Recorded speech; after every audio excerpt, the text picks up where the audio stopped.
টানা কর্মব্যস্ততায় গেল 4 দিন ধরে সরকার গঠনের প্রস্তুতি জোটসঙ্গী ও সারা দেশ থেকে আসা নবনির্বাচিত সংসদ সদস্যদের সঙ্গে দফায় দফায় বৈঠক করছেন তারেক রহমান। তারই ধারাবাহিকতায় আজ দুপুরেও গুলশান কার্যালয়ে যাবেন তিনি। এরই মধ্যে সকালে দলের গুলশান কার্যালয়ে গেছেন মহাসচিব মির্জা ফখরুল ইসলাম আলমগীর। দর্শক, আমরা এই বিষয়ে জানবো। এই মুহূর্তে গুলশান কার্যালয় থেকে আমাদের সহকর্মী মাহেলা ইসলাম যুক্ত হচ্ছেন। মাহিলা ইসলাম, আপনি তো সেখানে আছেন, একটু জানতে চাই যে বিএনপির আজকের দিনের কর্মসূচি নিয়ে কি তথ্য আছে এই মুহূর্তে আপনার কাছে? লেডি, আপনাকে ধন্যবাদ। যেমনটি বলছিলেন, আজকে সকাল থেকেই বিএনপির গুলশান রাজনৈতিক কার্যালয়ে বিভিন্ন এলাকা থেকে আগত নেতাকর্মীদের ভিড় রয়েছে। যদি আমি একটু এখানকার পরিবেশ দেখাই, কিছুক্ষণ আগেই এখানে বিএনপি চেয়ারম্যান তারেক রহমান এসেছেন এবং উনি আসার পরই এখানে ভিড়টি আরও বেড়ে গেল।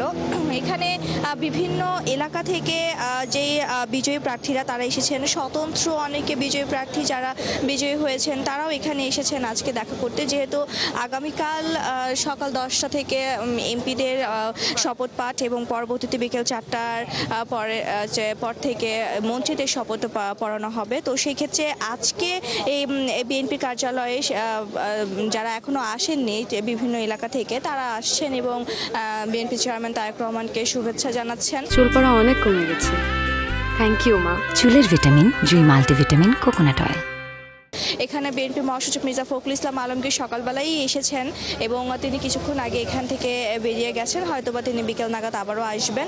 এখানে বিএনপির স্থায়ী কমিটির সদস্য নজরুল ইসলাম খান রয়েছেন এবং এখানে আমির খসরু মাহমুদ চৌধুরী রয়েছেন এবং এরকম বেশ গুরুত্বপূর্ণ ব্যক্তিবর্গ এখানে এসেছেন। এবং এখানে যেহেতু কালকে সংসদ নির্বাচনের যেই শপথ, তার পাশাপাশি গণভোটের যে সংবিধান সংশোধন বিষয় রয়েছে, সেই সংবিধান সংশোধনের জন্য আলাদা একটি শপথ গ্রহণের কথা রয়েছে। তো সেই বিষয়েও কোনো সিদ্ধান্ত হয়তোবা আজকে বিএনপির পক্ষ থেকে দেবে, কারণ আজকে তাদের অঙ্গ সংগঠন এবং অভ্যন্তরীণ একটি মিটিং হওয়ার কথা রয়েছে বিকেল নাগাদ। হয়তোবা ঢাকা দক্ষিণ, উত্তর এবং যে স্থায়ী কমিটির যে সদস্যবৃন্দ রয়েছেন তাদের সাথে একটি বৈঠক করবে। সেই বৈঠক পরে হয়তো বিএনপির পরবর্তী যে কর্মসূচিগুলো বা সিদ্ধান্তগুলো কিভাবে শপথ গ্রহণ করবে এবং কিভাবে সংবিধান সংস্কার থেকে ধরে জুলাই সনদের যে বাস্তবায়নের বিষয়টি সেটি কিভাবে সংশোধন করবে, সব কিছু বিষয়ে হয়তো বা একটি ধারণা দেওয়া হবে দল থেকে।